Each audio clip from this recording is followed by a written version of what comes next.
Okay. Welcome back to Case Closed, Anime Review Episode 128. This we're reviewing the 1016th episode of the series, Monorail Sniper Case, Part 1. Now, does this episode adapt from the manga? No. It's a complete and original episode. Now, I should point out, though, it has been a couple weeks since the last episode aired. Why the heck they decided to take a week off for, no idea.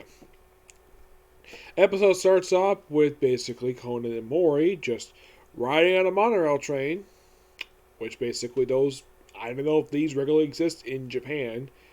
In the US, the only place you can find those is at Disney World and at airports.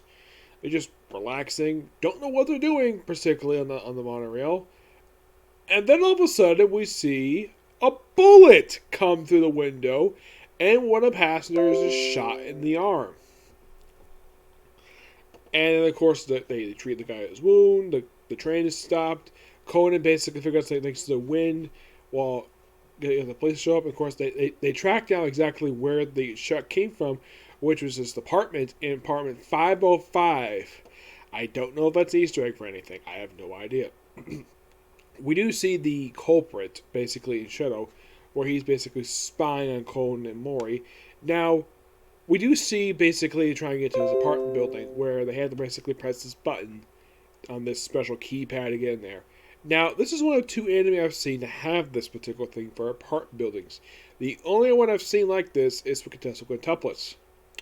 And that's it. I personally have not seen any other anime set in modern day Japan, basically, or has this setup. Because, well, they don't usually go for this one. Actually, there is actually one other one. And that was a series where it translates, the title is Meow Love. That's the only one I can think of, basically, it's like that. So, they go upstairs to apartment 505, because Conan basically figures out just by sniffing the wind. And, of course, he asks, how do you know about this? I read a horoscope. I don't know if that's real or not. I have no idea because I've never had a horoscope. And they basically check the apartment. The place looks empty. Even though they say the place is empty, even though there's stuff in it, there's like nobody there. We see these pictures, but nothing is mentioned about them. But they show them, but they're clearly not there. And Conan looks around, and then all of a sudden, basically, Conan steps outside to check on something. And of course, Mori's heads are called Takagi to go check up on the crime scene. It's perfectly stable.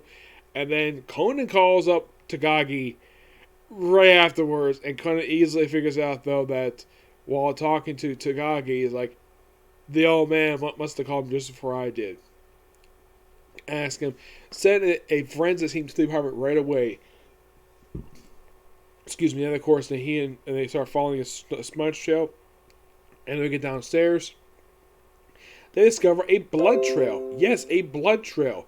What does it lead to?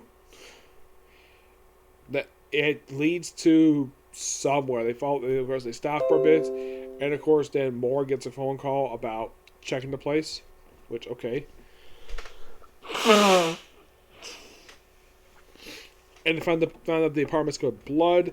The apartment, the actual. They did confirm the culprit did use that particular apartment to fire the shut off at the monorail. Then they figure out, oh yeah, somebody was murdered in that apartment, and the culprit moved the body. And they kind of figured out, though, that the person shot in the monorail was basically somebody who had nothing to do with the murder at all. It was just by pure coincidence. Apparently, the way the thing was done is apparently this person shot a target. I've never heard of this particular weapon before, where it shot right through the victim and pierced right through his body, and just by sheer coincidence, the monorail just happened to be near there, and of course, the guy got shot there. The guy, of course, is written out of the story because, well, the guy had no beef with anybody at all. He just shot by pure coincidence. Who got killed? Don't know. Probably we'll find out next week. Find out this episode will this coming Saturday.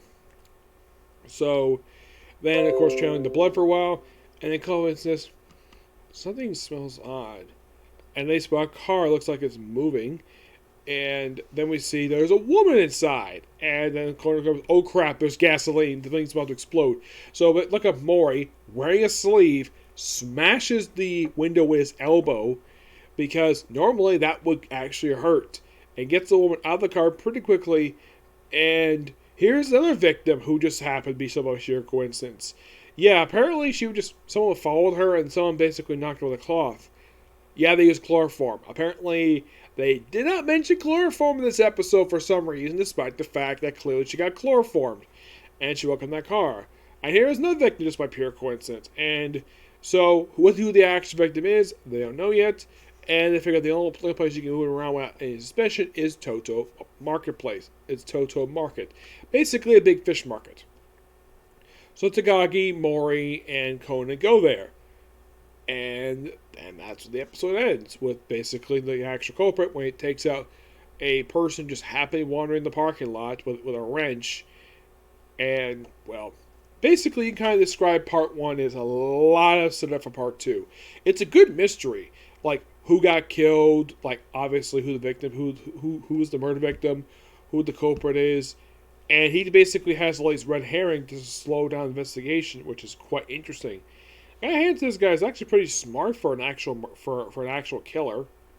Yeah, who this guy is, we'll probably find it next week because more is going to do his tech mode. Yes. Now I should point out though something interesting about this two-parter. This is by far the first anime original two-parter in some time. Now I have not reviewed a two-parter that is, well, let's just say this. I think like the last official one they officially had for the series, that as of recently, that was not a anime original per se. Let's see, that was not an anime original. I think the last one was The Automatic Tragedy. It aired back in December of this year. Actually, it was last year. So, yeah, that was the last official one they had that was a two-parter, which... Because normally they've had lately, when they do anime original episodes, normally, actually, no, scratch that. I think the last one just a couple months ago, Out for Revenge. Yeah, that two-parter that was completely pointless. Yep. So, obviously, like, after this two-parter, the obvious question is, like, when is the next canon episode going to air? It's been like a month. So, who knows? Okay? So, yeah, that's a particular review. Stay tuned a little bit later for my review for Barto. Okay? Next video. Bye.